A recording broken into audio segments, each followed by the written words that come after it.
Hi, everyone, and welcome to this week's episode of the Sounds of Stadia podcast. Thanks for joining myself, Richie and Tom, in discussing this week's Stadia topics. On this week's show, we discuss Google's apparent broken delivery system, some updates on Ubisoft's release schedule, and some of our favourite spooky games, with much, much more. So without further delay, on to the show.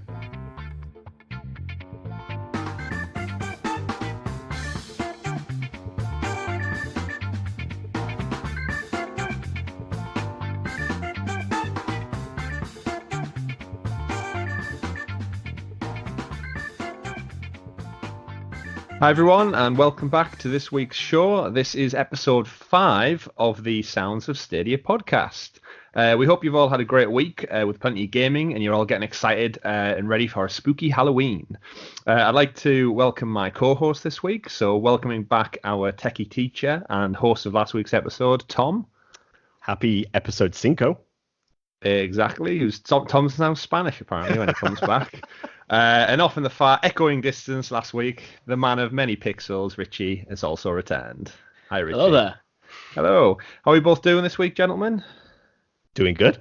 Good, Yeah, Richie? good. Can't complain. Good. So hopefully you've both recovered from last week's antics. Just not hungover this week. Not hungover this week. I'm actually surprisingly sprightly because we got an extra hour in bed. So thanks to the clocks going back, I'm feeling a bit fresh. Unlike last week, yeah. So we wanted to start, I think, this week by thanking all of our listeners out there who've been tuning in abundance the last week, and we've really seen our numbers spike on a nice upwards trend. So thank you massively for that. We really do appreciate every one of you listening and tuning in. If you're new to the show, remember you can find all of our activities over on Twitter at Sounds of Stadia, or check us out on all the top podcasting platforms, including YouTube, just by searching for Sounds of Stadia. So, after being in a rough state myself last week, this week we'll kickstart off with our lovely segment of What State Are Ya? So, gentlemen, do you want to come with me this week? Yeah, where are we heading off to, Yeah, Chris? well, we're going to journey north into the cold, ice-covered lands of Alaska. Ooh, That's the right. frozen So, north. Exactly, yeah. So put on a thick winter coat, wrap a scarf around your neck, and let me run you through some interesting points about Alaska. Fantastic. So, do my usual research, quick Google typo. The largest state is apparently Alaska in the entire US Union. Now, is that large by geography or by population? Geography. No, not that many people are going to want to live up in that cold, Sparsely cold environment. Yeah, definitely. So much so, actually, Richie, that feeds into my next little factoid, which is there's apparently approximately one bear for every 21 people. 1 per 21. One bear for every 21 I don't like human those beings. odds. I couldn't No, bear it. that's risky. I mean, we've just said it is quite sparsely populated, so there's probably not even a lot of bears. Well, A that's handful. true. Yeah, there's 21 people there and one bear. That's exactly That's it. Yeah. But yeah, in terms of Unbearable. unbearable. Oh dear. Right, so bear with me while I recover from that joke, Tom. Hey. We might Yeah. need an hour. Swiftly Oh, moving dear. on. Moving on. But no, and actually another one I already knew about Alaska, which is my little tidbit, which I got from a TV show, was there's a town called Nome, Nome, and I learned this from one Mr. Stephen Fry, that apparently the reason it's called Nome is when they did the mapping of Alaska way back when, they didn't know what it was called, the area, so someone actually wrote ?name on the map. Okay. And apparently when that was transcribed downwards, a bit of confusion, and it just got titled Nome, whereas it was actually just an incorrect spelling of name. So what And you're yeah. saying is the people of Nome are living in a spelling mistake. Essentially, yeah. A cold, bear-ridden spelling mistake. It's just one of those old-timey autocorrects, isn't it? Just gone horribly wrong. If only he had autocorrect. If only. But yeah, so that's all I've really got on Alaska. So it's cold, there's lots of bears, and you're probably living in a made-up place with a made-up name. But then again, all places are made. Exactly. So welcome, and thank you for tuning in. So yeah, so shiver off that cold, and we'll go from one end of the thermometer to the other, because the internet this week, gentlemen, has been quite ablaze with some hot topics. So I think without further delay, let's jump into Tom.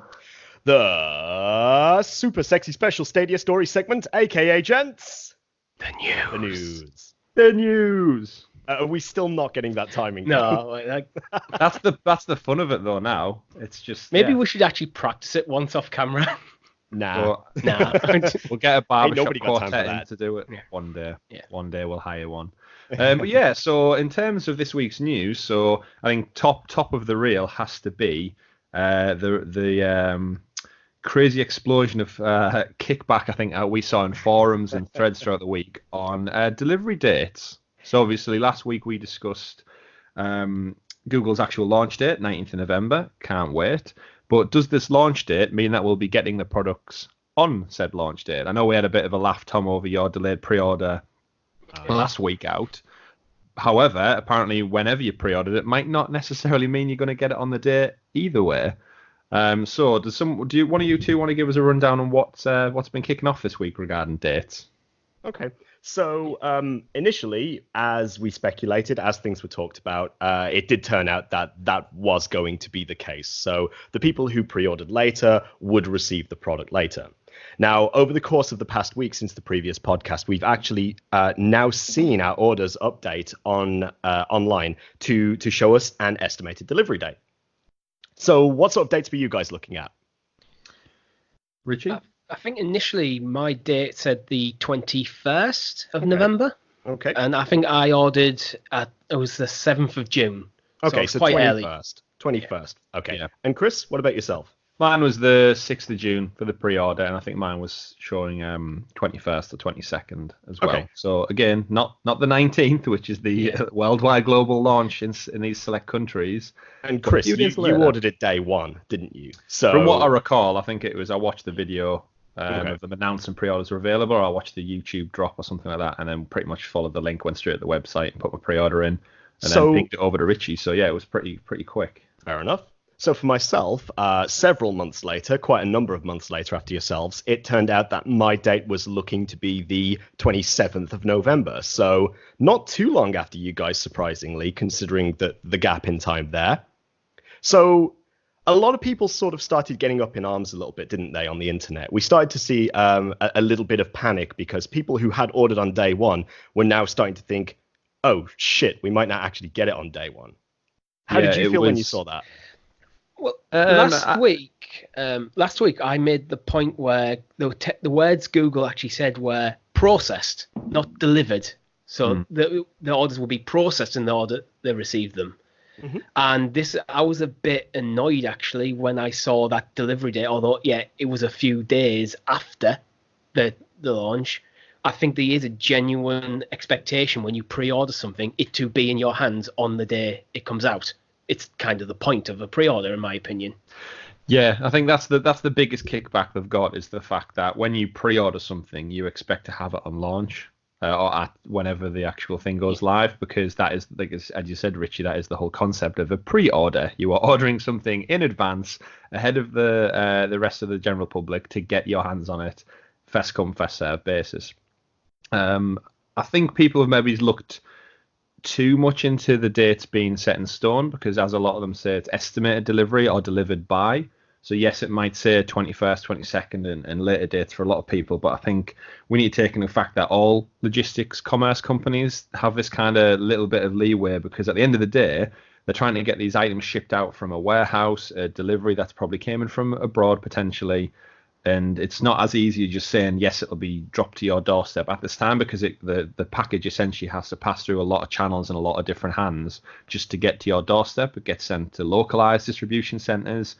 I mean, Amazon are the kings at it, but even then, sometimes they don't come all at the same time, because you've got to remember, you're not one person. These companies deal with millions and millions of transactional objects on a daily basis, and you're just one tiny little parcel in one little cog in that entire big wheel. And often the delivery in those cases is out of the company's hands, isn't it? It's usually third party. So you're relying on somebody else. So you have to have some margin for error, which I'm sure we can sort of, you can expect that.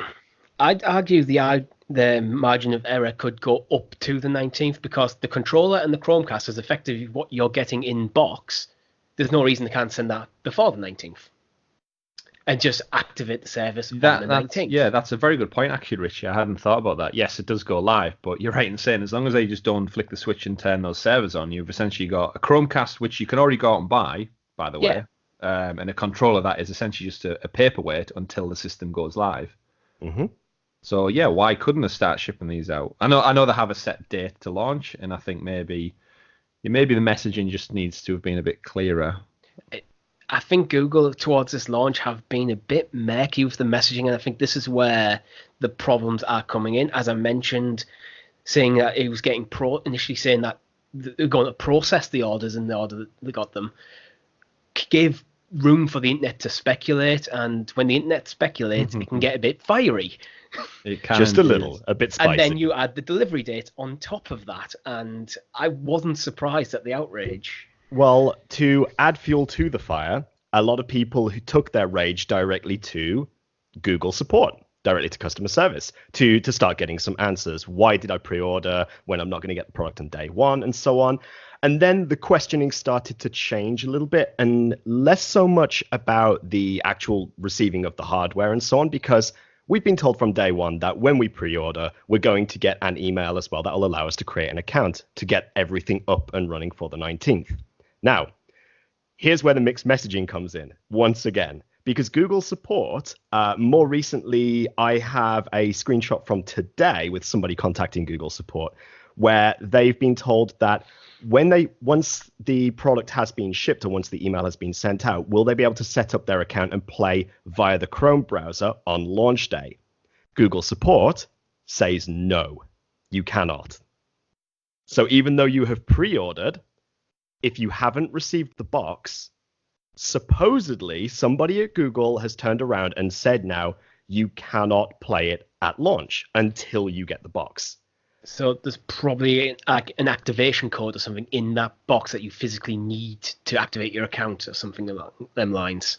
But why not send that by the email? I don't know. I don't have a good answer. That's right there. That stumped us. So I think I'm hearing mixed messages again, because on the one hand, I've just seen this as of about 30 minutes ago, this screenshot from Google support. But on the other hand, I've also seen screenshots with Google support again confirming that people will be getting products in advance, not after the launch date. And again, we're in this sort of limbo where there's a little bit of mixed information.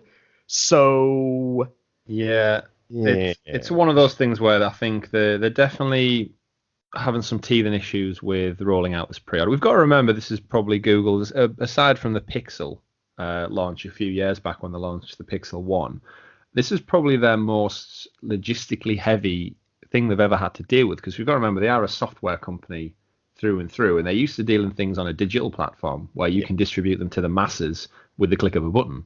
Well, and now, like you said, about the email. Yeah, and now I think they're stuck in this middle ground where they can't, because there's nothing out in the wild yet, they can't really do right for doing wrong almost, because like you said, Tom, people are getting mixed information. I've seen many things in the forums this past few days around delivery dates, and people have apparently spoken to them, but how much of that is people, as you mentioned, stoking the fire, where these chat forums I've seen screenshots of, do we have any legit proof that this is actually just a Google forum? Because I've been on the Stadia site and I can't seem to find anywhere to speak directly with Google support. No, it's very true. I'd imagine you can do it through other channels. I'm sure Google have their like kind of live web chat, as a lot of people do.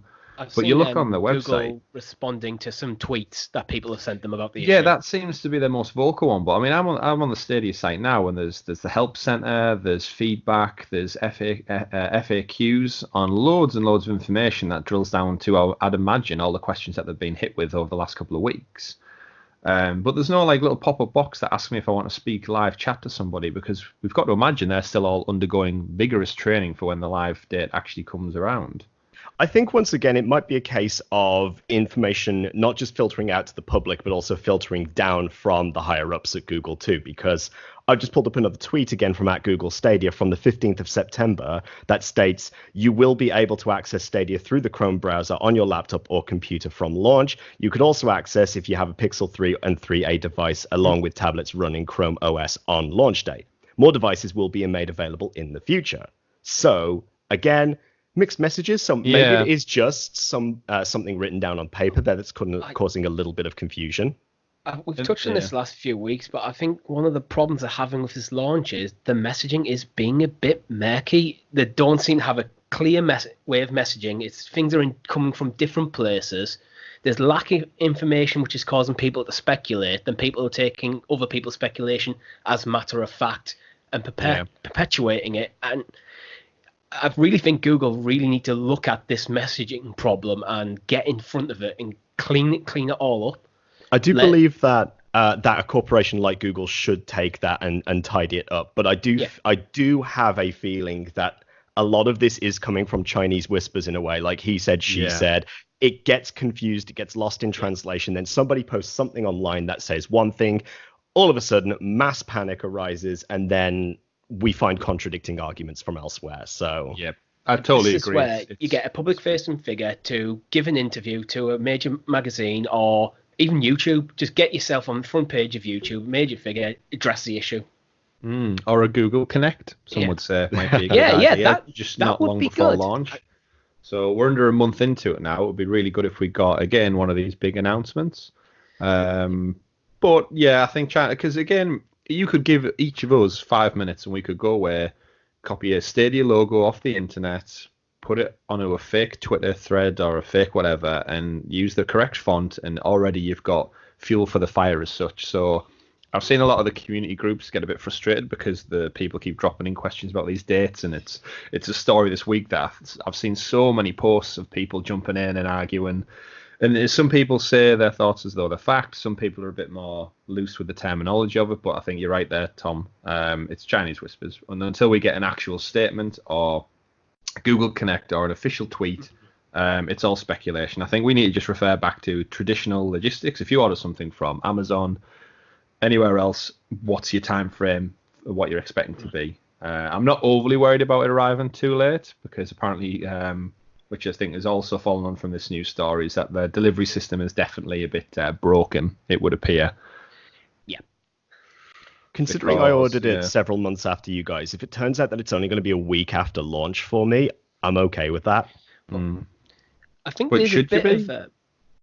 Because even if it was a few weeks after launch, you've still pre-ordered within the window before, unless it was the day before, which I'd imagine there should have been a cut-off date for pre-orders, but they're still taking them now. Maybe it's not on the Founders Edition, but they're still taking pre-orders. It's a fixed number of things they're selling as well. This is why I do think that, unless it is like you pre-order the day before, I think there is a genuine expectation it should be there on the 19th. There should be a cut-off point, because they do it with mobile devices as well, where when Apple launched their iPhone, when the Pixel even launched, it was announced, pre-orders started the following day, and then the device launched a week later. So you've got a very small window there to get your name on that sheet with that particular device. And these for the Stadia launch, they've had infinite amounts of time longer, and yet the closer we creep towards it, the more ambiguous it gets in regards to when people are going to get these damn devices. Whereas if I pre-ordered the Google Pixel when it was announced, I could go and essentially collect it from a store a week later, no problems. And this is, again, a global launch. So for some reason, Stadia seems to be struggling with its message of when and where. But I know we saw some funny points this week from people discussing refreshing their delivery days. Yep. Does anyone want to give us a bit of insight into what's been happening with that? Go on, Richie. You can lead this one. Okay. So apparently, if you go into your account, into your order, and change your delivery address, which you can actually change to the same delivery address, which is what I did, you will find that the date changes. So my current date is the 7th of November. Wow, so you're going to be our guinea pig with Stadia, because somehow you're getting it well before launch. Yeah, so there's definitely problems with delivery dates there. Yeah. In fact, I'm just going to quickly check to see if it hasn't shifted since this is like 2 days ago I tried this, but you're going to get a knock at your door in a minute, and it's your postman telling you that it's here today. But that would be the funniest thing ever. It's back to the 22nd. Okay. So this is another thing that I think helped stoke the fires around delivery dates this week. Was so many people started going on and posting screenshots of their order where they'd amended their address to the same address and the dates were getting shuffled around. I'd seen people apparently on this Google live chat that I can't find, but I'm sure it does exist. I'm not saying people are liars who are forging these Google conversations, but I've seen people go on and specifically apparently speak to Google representatives asking about the date of the delivery. Google representatives have replied back saying, yeah, you'll get it on the 7th of November. And then they've replied back to them and said, you do realize it doesn't ship globally or worldwide until the 19th. And they've said, we've had a word with our logistics department. It'll be there on the 7th, as it says on your order. And I don't think there's some message being lost between the weeds there, or it's an automated answer service or something. But again, this is all the stuff that just adds to that fire and enrages people when people just want to know the facts. They want to know when it's coming. Is it going to be there for launch? And I think it's little things like this that are just getting people a bit too wound up because we're all starved for this content. I think the thing is news as well. Yeah, we are. But I think the thing is, at this point, we should just expect. We know the launch date is going to be the 19th. Something is going to happen before then, but people need to just take a moment, sit back, chill, not freak out about delivery dates and so on, and just sort of let it roll. I expect that we probably will get some sort of official announcement regarding this order date changing and so on, because probably most of the vocal community are going to be talking about it right now. So just hang fire for the moment, and we'll find out some information and we'll get it across ASAP. But we are 23 days away now. 23 days. So yeah. So be patient, everyone. This could actually be a good thing in the long run. Google, they're kind of going through a baptism of fire at the moment with this launch, and there's a big opportunity for them to learn, because Stadia is a complete new division of Google. Uh-huh. Everyone involved is new. Yeah, the poor new guy who's been in charge of these delivery dates must be pulling his hair out in his office in California, wherever he may be. Yeah, even the guys who've come from the gaming industry, they're new to Google. So this could be just, it's new. Yeah, I think the reality is we just all need to have a bit of patience, understand that it's they're testing new waters out here, and I have no doubt that we'll have it within a small window of launch. Hopefully we all do get them on the correct day, on the 19th. Fingers crossed. But as we said before, we are founders, and this is essentially, I think, what you have to admit you sign up for. It's essentially the beta version we've all jumped on board with. So yes, there are going to be teething issues. There's going to be delays to games, which we spoke about last week, because we don't know really until we get hands-on with it, until we test this stuff out, and until we are live playing games and Google themselves get that feedback of how well it's going. We don't know, but I think what we all need to do is just take a step back, realize that everything's new, and just look forward to the games at the end of the day. Would you guys agree? Yep, I do. Exactly. Absolutely. We're so patient over in England, and we'll get in a nice orderly queue, and we'll wait until they'll hand us them whenever that may and we'll be. tut about it. The advantage of a weekly podcast is we've had a couple of days to digest this news. Yeah, we didn't jump on the Wednesday or Tuesday whenever it went live, and I know we dropped it in our chat group, and we all instantly started checking our order, checking them. But again, none of us went straight to rage mode. It was very much like, that's awfully disappointing. I was a bit salty, I'm going to admit. Yeah, and again, but once you've stewed in a couple of days, you've had a couple of nights sleep, the clocks go back and you get an extra hour in bed, and then you wake up in the sunny sunshine of England. It's not too hard to look on and think, I'm really pissed right now. One thing you'll learn. If you record a Tuesday, you may have got a very different reaction. So I think we'll move on from delivery dates, because we're lingering a little bit too long on that one.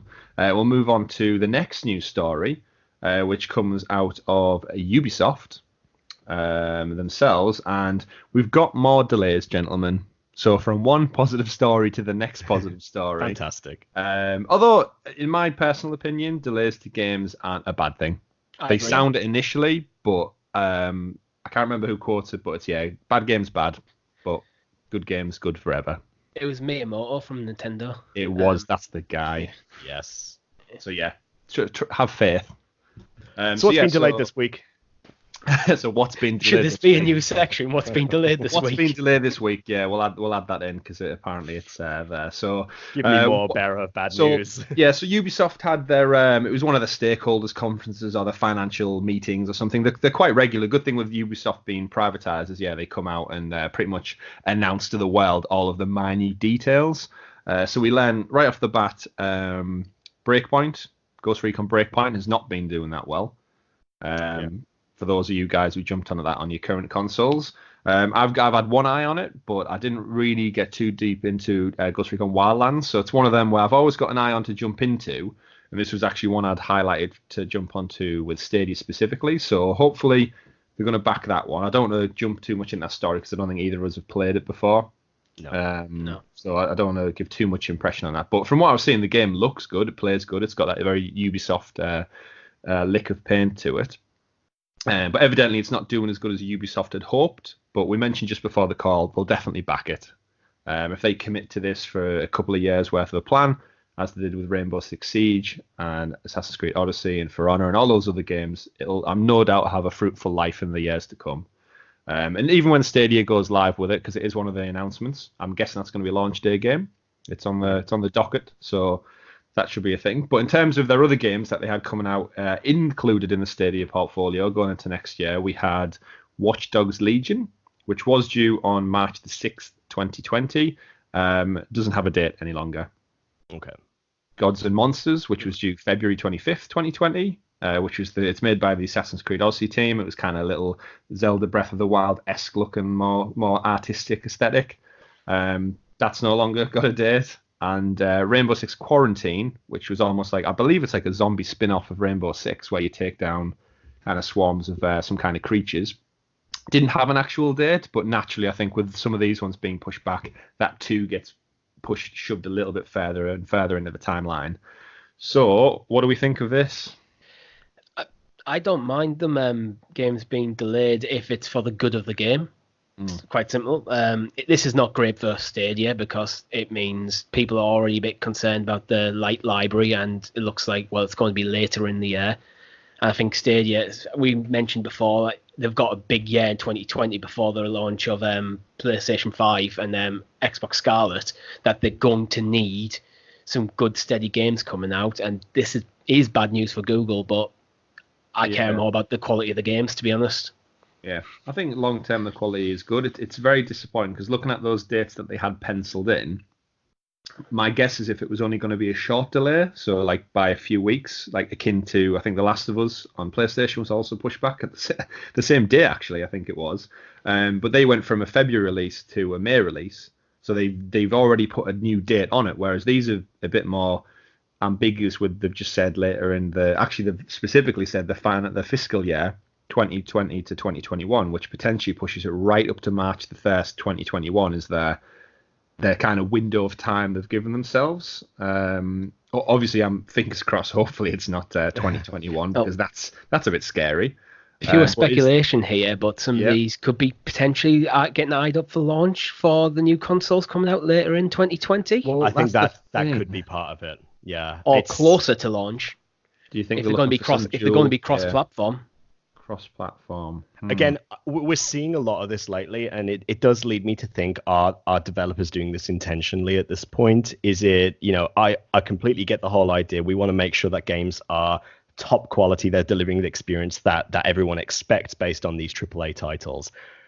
But it seems very convenient that the timing sort of sits around new console releases. Well, we're talking like, 12 to 18 month delays right here.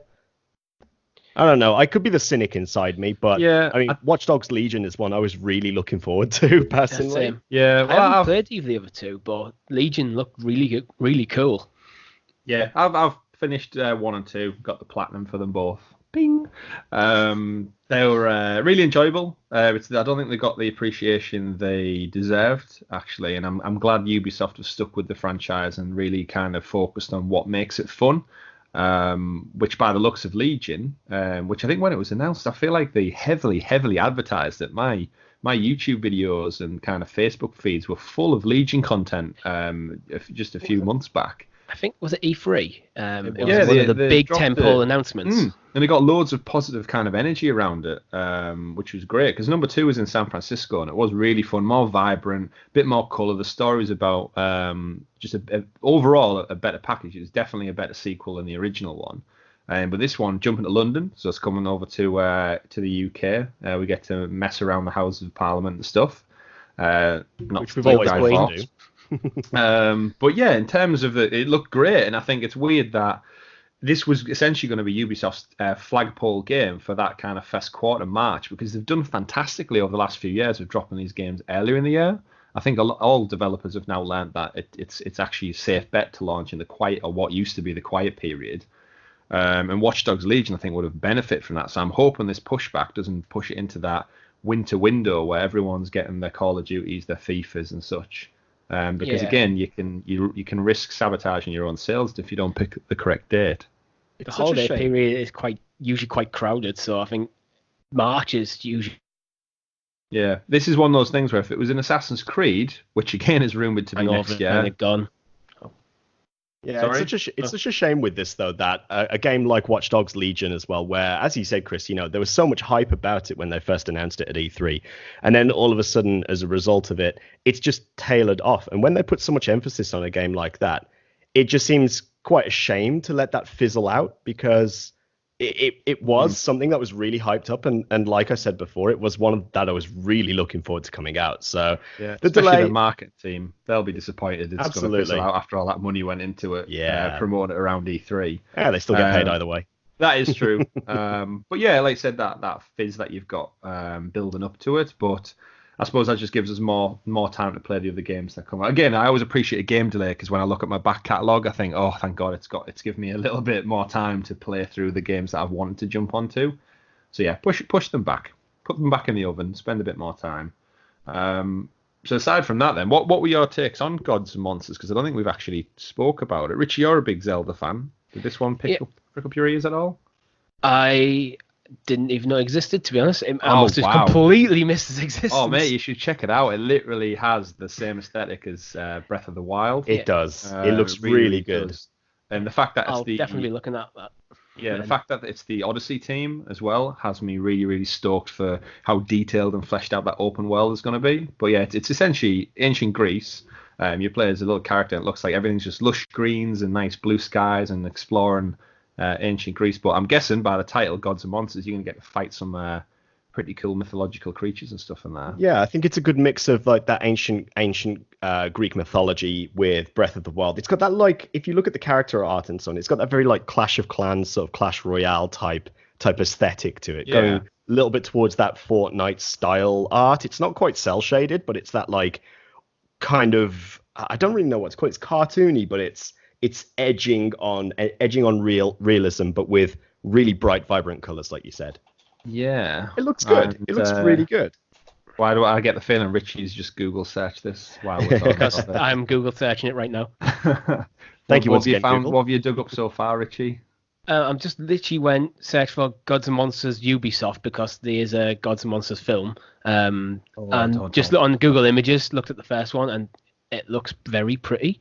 I can see what you mean with the Breath of the Wild style, kind of quite naturistic world, few ruins around.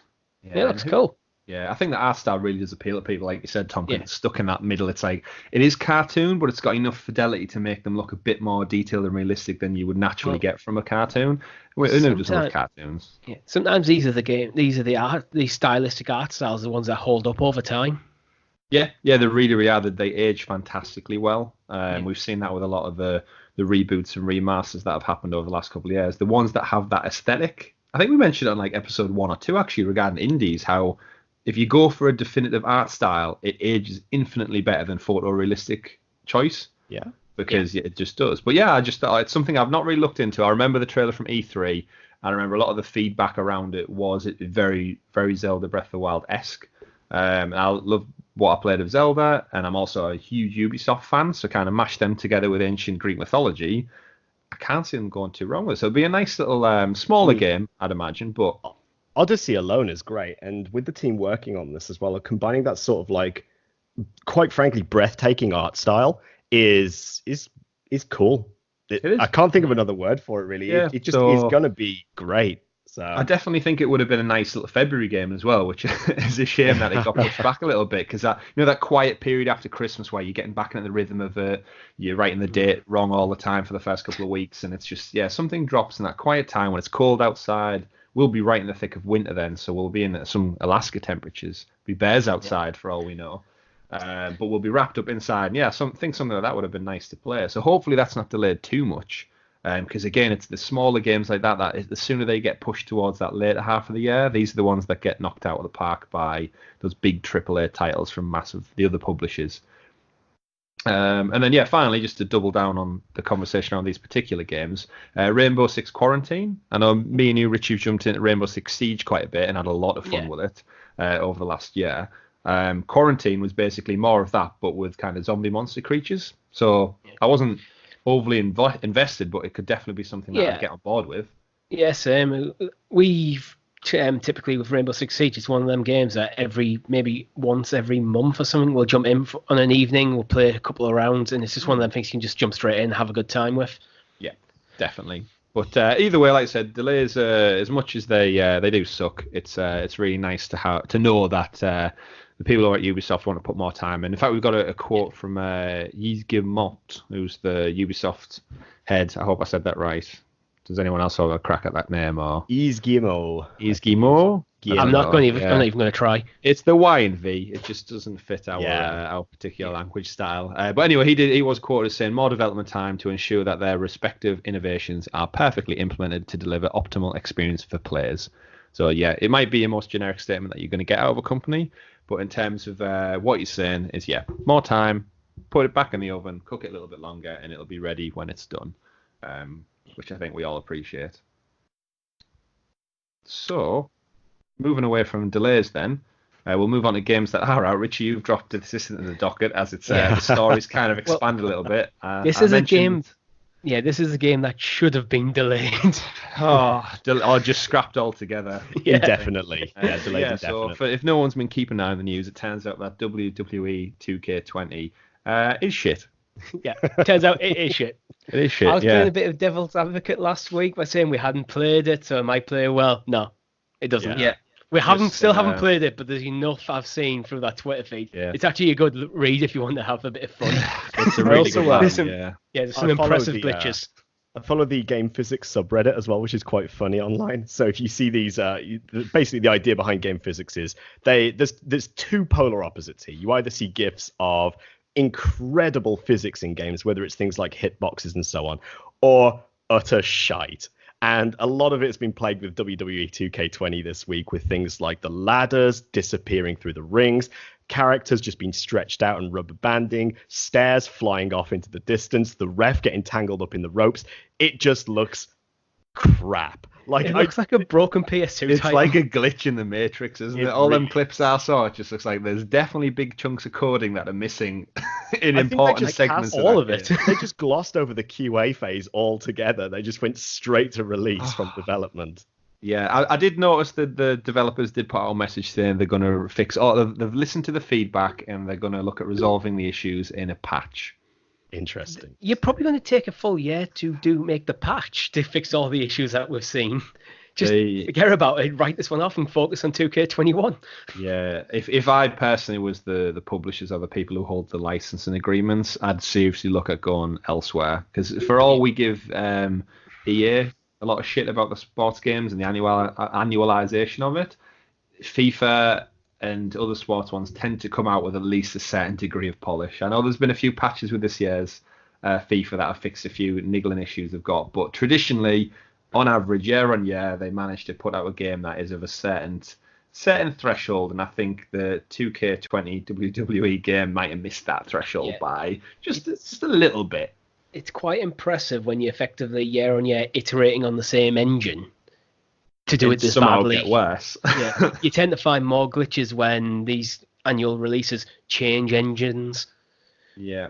So I don't know what went. I think there's probably a very interesting story there if any journalists want to do like a deep dive into what went wrong. Oh, definitely. So back to the drawing board. Vince McMahon, sort them out. Yeah. Because It needs, someone seriously needs to tighten the ship, I think, around there. Otherwise, your cash cow's going to start leaking. Yeah, definitely. You don't want that cash milk everywhere. Nope. Whatever Cash the hell that is. Cash milk. Cash milk. So moving on from the delights of WWE 2K20. Tom, you dropped a little bit of news about Square Enix into the topic. I did, yeah. Looking into this a little bit further as well. It's not new news. It's not new news. It's not current, but it is something that is building up support over time. So we haven't really delved too much into potential big MMO releases on Stadia, but Square Enix are currently in talks to bring the hit MMORPG Final Fantasy 14. Not 15. 15 is already a confirmed release title. They are currently working on bringing it over to Stadia. Not just Stadia, but other streaming platforms as well. So we might see it on xCloud, might see it on PS Now, and so on. But it's just interesting to think that, with big titles like World of Warcraft, obviously they've just released Classic out there. Final Fantasy 14 has over 5 million characters across the entire all-world server. So that's the US, across Europe, across Asia as well. It's quite a big player base there, so it would be nice for them to see that actually stretch out and come across to Stadia. I still play Final Fantasy 14. I have played it for 6 years, and if I could get it on Stadia and take it with me, cool, brilliant, bring it on. Is that subject to being able to port your characters across? Or being cross-save? Well, they would be because, for example, I have Final Fantasy 14 on PS4 and on PC. It's one central server hosted by Square Enix where your character is going to be available no matter what. The only issue is I've had to purchase copies of the game both on PS4 and PC. So interestingly, you can't just get the game and then install it on multiple platforms. If you want to take it to another platform, you have to buy it, but your character is there still. That's a typical affair, really. Yeah. It might be nice if this was a Stadia Pro bonus game. It might be a way of getting people in. Could be. Well, who knows? We've said before they need to get that game in for December. They do. Free Pro game is in December, so you never know. True that. But it's good. Again, it's good to see that people are actively now talking about developing for Stadia. It seems like, I think once it goes live and people, developers, they've all got it in their hands behind the scenes. I think realistically, any new content, there's going to be a massive influx on people paying attention to it and thinking, well, we can make more money if we simply just design it for Stadia. We've spoke before how much easier it must be developing for a cloud server that's essentially infinitely more powerful than the systems you're designing them for to start with. So hopefully that's going to give them a lot of leeway. And again, there's that Google money from the Google cash milk is also there to pay for these studios. But yeah, nice tall glass of cash. Yeah, no, cash milk. So other stories we had, a few drop. It wasn't new news.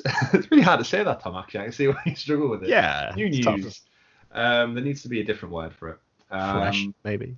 Fresh news? Oh, fresh. Yeah. Well, Fresh. the word would be just news, because news implies that it is new. New apostrophe S. All right, Richard. Okay. So Google opens its first studio dedicated to making Stadia games. So we knew it was going to happen. They announced it at the GDC when they announced all the Stadia information to start with. But yeah, Jade Raymond, who's the head of game studios over at Stadia, has finally she had an interview with Engadget and GameIndustry.biz where she spoke about the upcoming exclusives.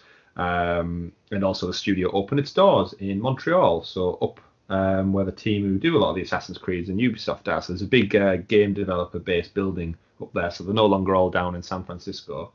But yeah, she was quoted as saying it's very important for first party games, in my opinion, to be games that wouldn't be possible on any other platform. So what I read into that is essentially she's utilizing the massive server base. So these Fest exclusives, I don't think they're going to be single player campaigns, which we kind of hope for.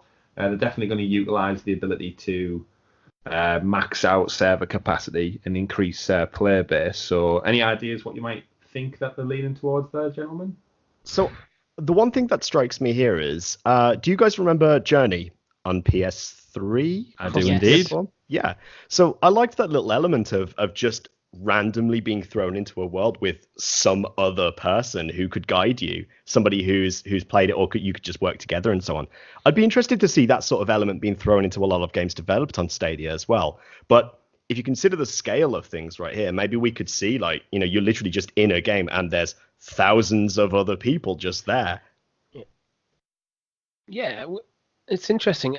One of the things that I think you might find coming out of Google's first-party studios is the incorporation of other Google technologies. I was reading I think it was on gamesindustry.biz, it was suggesting things like Google's machine learning, their language recognitions could make more complex worlds which feel like people actually lived in there because as they adapt to you playing. People could even have actual digital jobs within the games. You've got all those extra players who actually take up on roles within these living worlds. It's honestly, we're going that way. Everyone's going to be sat in a VR headset, strapped into this digital matrix world, and we're all going to share a massive server. That's how we're going to spend out the rest of our days. I quite like the idea that Google could integrate the machine learning into video games as well, because it's really quite elaborate what they can actually do with it. If you just look at some of the AI they've developed before to play games like Go, to beat professionals at StarCraft and Dota and so on, to be able to implement something like that has real world uses, could really change the way that games could be developed and the way that games could essentially evolve while you're actually playing it. Because not only do you have the AI that could be used as not just to aid things like, this whole idea that Google have talked about with like negative latency for multiplayer experiences, but also to use that machine learning to be able to change the way that characters work in the world, NPCs, to change the way that enemies react based on your playing experience and the way that you play games. You could see, increasing levels of difficulty based on the game just evolving around the way that you play it, or even just like world generation. Like the world could essentially, if you think about games like Minecraft, that can infinitely expand to a point, then you could have that sort of technology in role-playing games as well, where once again you have this world, but it's not essentially the same world that everybody else is playing with, and you could almost have a world that is generated based on what you play, like how your play style is. I think that could be pretty cool. Yeah, I'm interested in how it applies to especially like RPGs, which are often very character driven, how your actions can then the characters in your party can adapt to your play style. There's some real cool potentials there. Yeah, let's say that you are playing a game like, let's take something like Mass Effect, for example, or just a staple RPG sort of roles. You could say, if you prefer to play something as support, then even though you have other NPCs playing with you as part of a group, they could almost evolve to recognize that you do play as that, as opposed to having to preset, like, right, okay, you're going to be my tank, you're going to be my damage dealer, and so on. They could almost just evolve around the way that you play. And also, it'd be pretty cool to see things like in an RPG element, let's say that we have almost like an open sandbox game where you could prefer to play sandbox games as being a builder or a constructor, someone who likes to collect resources and build things, as opposed to going into dungeons and exploring. And perhaps the world can evolve around that sort of mentality. Or if you like going into dungeons and doing a bit of dungeoneering, clearing things out like that, perhaps the world could then generate and expand on increasing the number of dungeons there. Who knows? It's limitless if you think about the way that the tech works. Machine learning has such open ends to it that realistically it can just evolve based on loads and loads of things. It's just out of our range of thinking about it.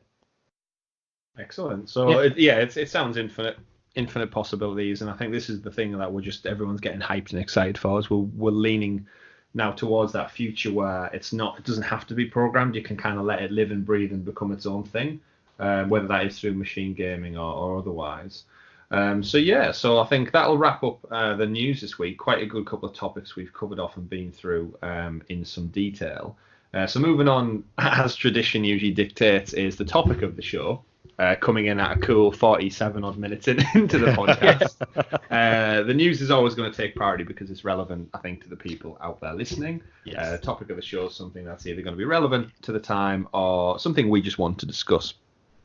So in light of it being All Hallows Eve, this upcoming Thursday, I wanted to know what our favourite horror games are, gentlemen. Just update the audience on what you're scared shit of playing or what you've enjoyed being scared of playing. Well, I'm a coward, so all horror games I hate. So this Gods and Monsters title might not be for you. It doesn't look like a horror game, It doesn't, but no. It definitely doesn't have the same art style as Resident Evil. I don't mind playing horror games if in a group of people, but on my own, it's just not fun. So that makes sense. What about you, Tom? What's give you the chills over the years? Ooh. Amnesia: The Dark Descent was one of them. That was a spooky, scary game for me. Just to fill you in if you haven't played it before, essentially, it's sort of an old-timey, feels Victorian in element, but it's also got this mix of sort of Lovecraftian horror, Cthulhu sort of ethos around it. You're in a house, you're basically going insane, and you have two elements to it. You have your sanity and also sort of like your heart rate you have to manage while you're going around trying to find out what the hell has happened in this house. But at the same time, there's also this monster that essentially is a figment of your imagination that's trying to kill you. And you could literally go into one area and all of a sudden this thing is right there waiting for you. You could go back 10 seconds later and it's gone because it's stalking you. This is jump scares, is it? Jump scares, which leads me on to Alien Isolation. Holy shit. That is actually a really awesome game. It is incredibly good. Yeah, I think there's a lot of games that came with the resurgence of likes of, I think it was Outlast and Alien Isolation came out with the launch of this generation, actually, that first-person horror survival kind of game style that, yeah, being a coward much like Richie, playing them on your own doesn't appeal to me that much, but in a crowd environment, I think, Richie, we played it with one of our friends, Lee, and he basically spent 20-odd minutes locked in a cupboard because he didn't want to go out in case the alien on the ship got him. Well, I actually lived with him, so me and Lee played through the entire game together, and that was fucking tense. Yeah, lots of crawling, hiding in ventilation shafts. Yeah. Whispering to each other because we had the Kinect out because he had an Xbox One, and that was one thing that was really cool about the Kinect features in that game is it picked up sounds. So you sat there, you're on edge, so we're whispering to each other. Because we don't want to make too much noise. Yeah, that really does. Yeah, I played a little bit of Outlast. That got me. But I think when I think back to it, the biggest thing that I remember playing was, I think, probably I was around about the 10, 11-year-old mark. And myself and my cousin, we had Dino Crisis, the PlayStation 1. I'm pretty sure it's an 18-rated game, so I don't know how we got our hands on it. Bad parenting, I suppose. I'm not sure how much the ratings boards were actually people cared about back then. I was thinking parents. It was more how I can't imagine we asked specifically for that game because I wouldn't have seen it anywhere. So all I can think is my dad maybe thought, oh, he likes Jurassic Park. This is a game that has dinosaurs in it. Why not? And totally ignored the age rating. But either way, we used to play it around my nan and granddad's, and we'd take turns. Myself, my cousin, who was 12, who was a year older than me. And my little brother was probably only about 7 at the time. He didn't actually play, he just watched. Sometimes we'd let him jump on and have a go around. But there's a specific moment, if you've played the game, I think you walk through a corridor and a velociraptor jumps through the window, very similar to Resident Evil 1, where the camera angles are awkward, they make you feel really claustrophobic. You don't have much control over your directions which you're running in. And then, out of nowhere, velociraptor, you follow a trail of blood, and a velociraptor jumps out and scares the absolute shit out of you. And I'm quite happy because that's rumored to be one of Capcom's next remakes. That'll be really exciting. It's been a long time since we had a good dinosaur game. There's these rumours that they're remaking Resident Evil 3 and they want it out soon.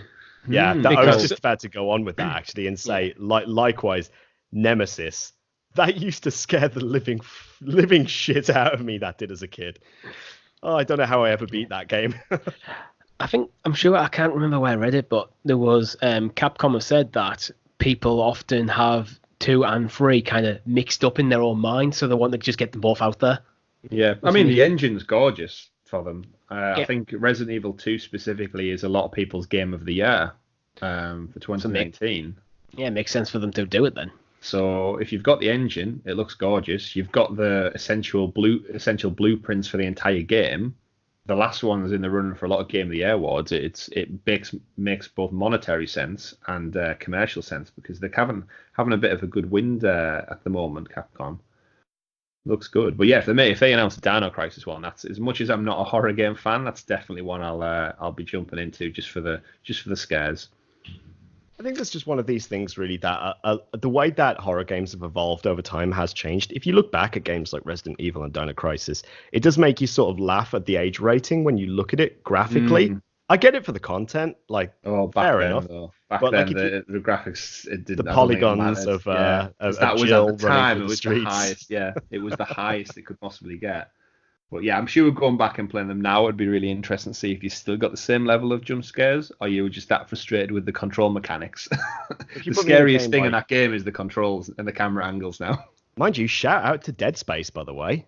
That's Actually, I have a really good story about Dead Space. It was Gary, who we've mentioned on previous episodes. Shout out to Gary. Gary with the 2 R's.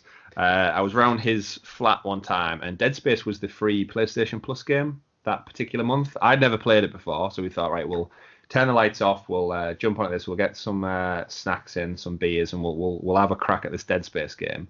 I think we played through about 40 minutes. We got to a point where there was something happening in a laboratory on a table. There was a surgery or something going on. There was some kind of creature on it, and the lights were flickering, and the music was horrifically scary. And I basically popped to the toilet, and when I came back, we were on the PlayStation home screen. The game was gone. And we said, what was going on? It was that scary. We just basically said, he just said no and just deleted it and uninstalled it from the console. And we didn't play it anywhere beyond that point because it scared the shit out of him that much. I actually have a similar story to that. I got Dead Space on a Humble Bundle years ago, and thought, I didn't know anything about it. I went, this looks a pretty cool game. I'll jump into it, jump in completely blind. It's like, within an hour, I went, fuck that. Yeah. The second I came up across the Necromorphs, I was just like, I'm done. Didn't realise this was going to be a survival horror. I'm not in. I can't do this. Yeah, I've heard number 3's terrible, but 1 and 2 are in their own right horror masterpieces. So it's a shame we've not had any. Yeah, pull your finger out. Get these remasters. Get a Mass Effect one done. Get a Dead Space one done. Capcom just shown what you can do with Resident Evil 2, so going proper survival horror. So Dead Space. Just give me my sci-fi back. I just want my sci-fi back. Gimme. Get that fix. Gimme. So there are our horror stories then. So I think we'll move on, being cautious of time once again. We'll have a quick stop off at the Game of Shame station. So gentlemen, I think we spoke about it last week. We picked up on some horrible shamed lists, but we all have, unfortunately. We'll start off with you this week, Richie. What are you bringing to the table this week?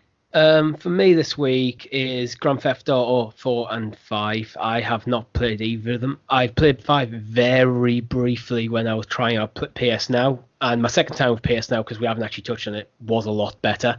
But yeah, I don't know. And with GTA 5 especially being one of the biggest sellers on PlayStation, I just haven't given it the time it probably deserves. I don't actually own the game. And I know I can pick up for really quite cheap as well, so I don't really have a good excuse.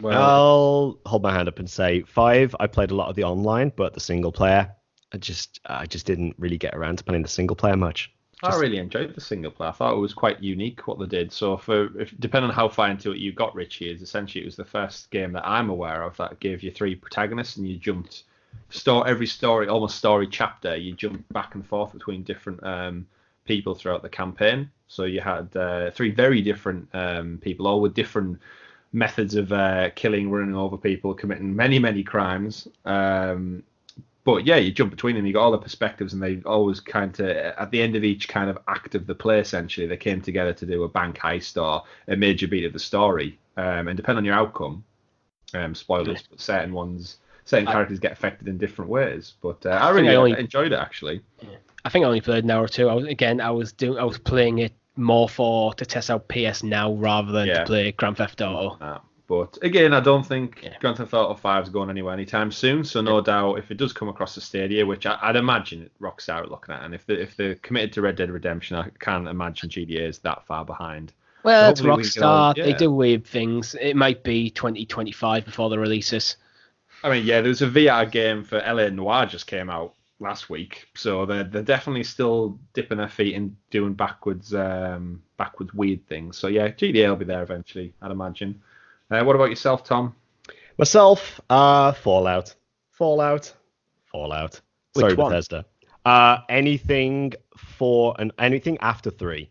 So, and even then with 3, I barely played it. It's just so sort of like the modern day Fallouts as opposed to the older isometric Fallouts.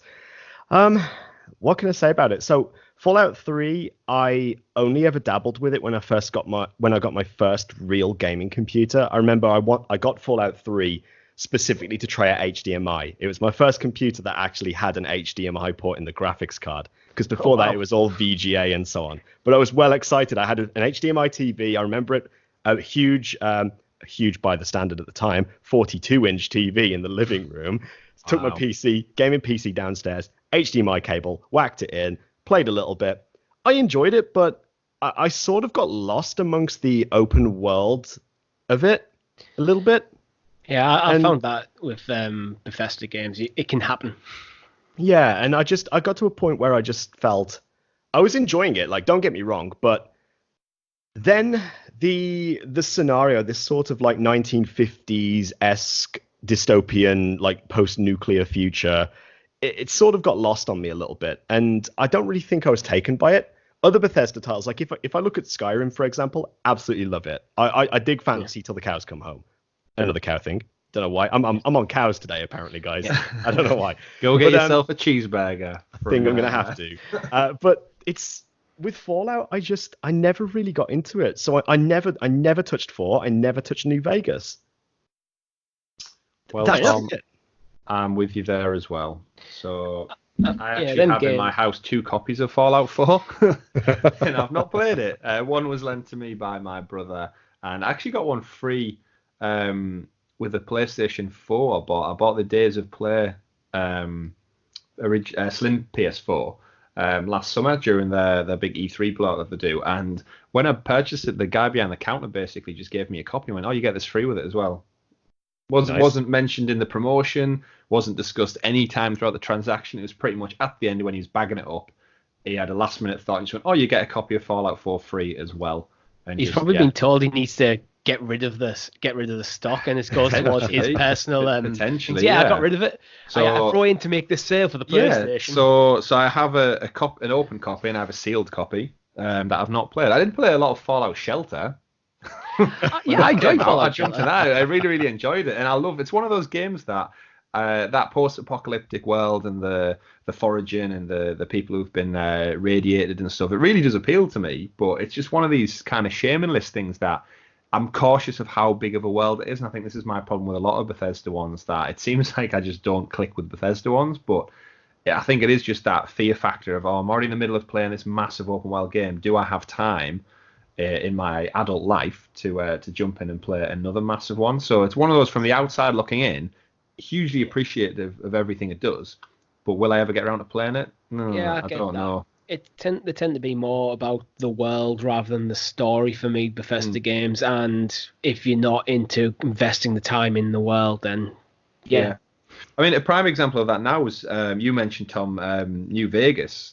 The developers from that, Obsidian, have just obviously had Outer Worlds. Oh, damn it! I knew I wasn't going to do that. Yeah, Outer Worlds and Outer Worlds. I was waiting for that. Every podcast I've listened to over the last few weeks have messed that up, and there you go, straight away. Following trend. Outer Worlds by Obsidian. It was obviously, apparently very similar to New Vegas and Fallout, kind of mix mashed together. It's the best of both. From the concept, that's so appealing to me. It looks great, and all the reviews are really good for it. But at this particular time, I haven't bought it. There's something that's just stopped me from jumping into it, even though I know I'll enjoy it. And I've not played an open world game like that in a while. It feels like, especially this year, because it's been quite dry on the games front this year. But yeah, I just don't know what stopped me from getting it on order. It's just one of them things that I'll probably like everything about it, but I just don't have that push to tip me over the edge to buying it. Yeah, well, the thing that's stopping me is literally Google Stadia. I'm about to fork out £120 on Google Stadia. I don't want to be investing in new games right now. Yeah, I think it's that simple for me. Yeah, I think that's a very fair point because again, Outer Worlds, when I saw the announcement, I was all up for it at E3. I was really hyped for it. I loved the idea. I loved the tongue in cheek with the trailer and so on, taking a dig at the history of Fallout 4 and so on. But yeah, it's on my list, but perhaps not until it's gone down a little bit in price, or perhaps once Stadia's up and running.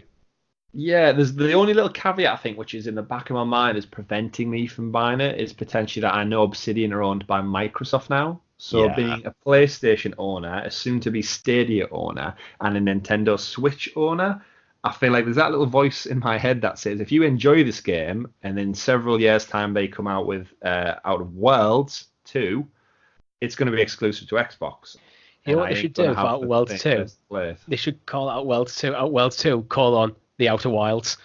It should be a pair up with them. But yeah, so I think that's also there niggling away at me, thinking you don't want to commit to a franchise that potentially you're not going to be able to play on your current set of systems anytime soon. So yeah, watch that space. But yeah, sounds like we've got a couple of games there then that we've added to the Game of Shame Wall of Fame. My personal one was Resident Evil 2. I've not played it yet, but I was speaking to Richie beforehand and saying we're having a little Halloween night this week because we're not going out trick-or-treating because we're far too old for that. Yeah, plus we can just go to the shops and spend why hand out wages on when as you much sit at home and eat the sweets? Exactly, just lock the door, no one's home, and delve into it. But no, we're doing a Halloween night where we're having some food, we're having some friends around, we'll have a couple of drinks, and we did it last year or the year before with Until Dawn, where we basically just handed the controller around, all took turns, and got everyone killed. Richie ended up getting everybody killed in our team, so we'd done so well to have them all survive until the controller got past to Richie and he made every wrong decision. I was trying to overthink things. Which, oh, what's that noise to the left? Everyone in the room? Richie, don't go down there. Richie, I'm just going to wander off to the left. I assumed oh no, you avoid the noise thing and try and be careful, and that's when they'll get you. So to go towards the noise, be brave. Nope. Richie's the guy who grabs the banana instead of the gun in Scary Movie. So Resident Evil 2, Resident Evil 2 is my particular game of shame for this particular horror season, but hopefully we're going to rectify that this week. We're going to jump on and play through some Resident Evil 2 and swap over and laugh at how bad people who've never played it are with the controls. Fantastic. But also the jump scares and stuff. So that's going to be fixed. That's going to be fixed for me. But yeah, just quickly then before we wrap up, we are about tracking on time of going over as we are every week. But just before we go, what have we been playing? Richie, quickly, what have you been playing this week? I've been playing Final Fantasy IX and Borderlands, the pre-sequel. Nice. Literally playing the pre-sequel because I'm currently house sitting for my parents and I turn on my dad's PlayStation, and the last thing I must have been playing was Borderlands 2 when it came out on PlayStation Plus earlier in the year. So I was like, yeah, I'll play some Borderlands. That's about it, really. Because the art style holds up really well. It does. Exactly. It's never changed. And, how are your Witcher antics coming along? It's been about 6 weeks since I last played, so I've given up. I've accepted it. I've accepted defeat. I might go back to it later, but I do know I still would need to get the platinum one more full playthrough after the little bits of tidy up I was doing. So it's like, nah. I do wish game developers would just put in a feature that says, like, if you haven't played a game for X amount of time, you just, when you load it up, I know the Witcher does it quite well. Like it does a brief rundown, doesn't it, of like the story so far, Previously essentially. on The Witcher. Yeah, but it should just pop up with like, here's the controls, just to remind you this is where you are, this is what you were doing. Like, I could probably pick up and play, but the problem would be is I'm no longer invested in the story anymore, and it's the actual playing of the game because I'm playing quite a high difficulty. Okay. Yeah, I found that with Horizon Zero Dawn, jumping in with the DLC. I had no clue what I was doing. Yes, I had all the best armor and upgrades and everything, but yeah, I jumped back in that game and it was a very steep introduction. How do I kill these things? Yeah, I'm being attacked by a giant steel mechanical Tyrannosaurus Rex and I don't even know how to roll yet. It's very difficult to jump back into. That is a problem. What about yourself, Tom? What have you been cracking away at this week? I am finally at the point with Borderlands 3 where it feels like a Borderlands game. I have found a grenade mod that splits when I throw the grenade into 3 grenades, and then those grenades each split into 2 grenades. And for every grenade that hits an enemy, it rains money. It feels like Oh, Borderlands. wow. I used to always like the singularity grenades. It's now a laggy piece of shit when I play it on PS4. There are so many grenades and so many explosions that are going off my screen with so much cash raining down. I have no problems playing it like this because it's literally just raining money and I'm just raking it in, buying all the shit I need to complete the game. I'm having a hell of a time. Borderlands 3, they've just announced, they've just released the Bloody Harvest for Halloween as well. So yes, I've seen that. Having a bit of fun with that. It's a laugh. It is a real laugh. But that's me for the week. That's me. So I've been ticking away at my Arkham Asylum Platinum. Still ticking away at that story mode. I've got my final playthrough on hard and a few challenge things to get wrapped up, so I'm still ticking away at that. I jumped on to Concrete Genie this week, the PlayStation exclusive. A little small, I don't want to say indie game, but the team that created it was very small in comparison to the usual AAA standard size studios that we're expecting. It's great. I'm loving it. It's one of those nice little games you play in between massive open world games where it's a small condensed story, gorgeous, absolutely beautiful to look at and play through. You play as a small boy who's getting bullied in kind of a world that's absent of colour. And these kind of genie/ghost things almost empower you with a paintbrush that lets you draw amazing graffiti art up on the walls using the motion controls. It's the first time I've used motion controls in a long, long time. Wow. Is that using the controller or using PlayStation Move? No, you can use PlayStation Move. It is VR compatible, but I've not jumped into that yet. However, when you essentially paint the graffiti on the walls, you just tilt the controller and move it around. When you watch someone play a games console who's never played one before, and they're playing a racing game, and they end up tilting massively off to the right, as though they're going around the corners, as though it's going to have some impact. When they're dodging bullets and literally dodging the screen. Yeah, it's very much like that, but it's after a couple of drawings, you become very fluent in it, and the drawings come to life, and it's very much something torn between almost like a Roald Dahl-esque story. The genies come into life and they pop out of the walls essentially and become characters you interact with throughout the story. But it's quite whimsical. But as far as a palette cleanser goes, I picked it up for £22. So it wasn't going to break the bank. I really enjoyed it. I always like supporting the independent studios that are kind of working on these titles because I think they got shafted a little bit, Concrete Genie, because the day it came out was the same day they announced the PlayStation 5 official name. So it got a bit washed under the rug with everything else. It seems to be pushing a lot into adverts though for it. I've seen a lot on YouTube recently. Yeah, that's good to hear because again, it's I can't imagine it's going to do as well as they'd hoped just because it is that smaller title and it didn't get that much of a public push. I hope it does well because these are sort of games when they do well encourages other developers to take risks, do something new instead of just going for the same tried and tested things over and over and over again. Yeah, and it certainly feels like it, and the trophy list is fantastic. It's lined up with the story really well, so every time I'm kind of hitting a chapter, I'm learning a new feature, the trophy pops and it ties in with what I'm learning and what I'm seeing, so it's ticking over quite nice, and it is a nice little palette cleanser to jump into. And aside from that, I jumped in last night and played FIFA 2004. Did I hear that right? 2004. Because okay. I had a FIFA games competition with my brother, cousin, and some other people. My dad actually had a game as well. And, nice. Okay. We basically went back and played through all the old FIFAs, working our way up to the current one in a competitive manner. You're gonna have to bust out that SmackDown versus Raw 2007, then, aren't you? I had it with me, but we never actually got around to it. The mechanics don't hold up well, but it's nice to see some local teams on there who no longer exist in the higher leagues. But yeah, 2004, so that was a throwback for me. Fantastic. Yeah. Fantastic. Excellent. So they're the games we've played this week. That brings us to, I think, once again, the longest podcast recording we've done so far. We're getting longer every week. Yep, it's longer every week. Yeah, we're going to have to check out. Should we just keep this trend going until eventually we take the entire Sunday to record an episode? It's going to be a 24-hour stream by the lacks of it. But I think, so speaking, one thing we've not mentioned on the podcast, I think, is future plans. And I know a lot of our listeners have mentioned kind of what are our future aims and goals. I think we've discussed it amongst ourselves that we do want to do some kind of live stream once we know what YouTube's integration to Stadia is going to be like, and we've got our head around how we can all best get together because we don't all live nearby. How we can all best get together and kind of pull some content where you're going to see our faces, and we'll play some games, and we might do a long 24-hour stream, but we'll get that out to you as soon as we can. Anything from the two of you to drop that you'd like to drop in before we go? quite happy with how things are going at the moment. I'm just, like I say, we're in a position right now where we're waiting now. The last 19 days, counting them down. Maybe a few more days than 19 for some of us. I know, but, soon, we'll see. As I say, soon. We'll find out. Yeah, but just wait for that Stadia Connect. Google, hopefully if you're next listening, week we'll have a little bit more info on what to expect. But yeah, that's about it, really. Fantastic. Excellent. So yes, thank you once again for listening, everyone. Remember, if you'd like to support us a little bit more, you can help this podcast keep on podding.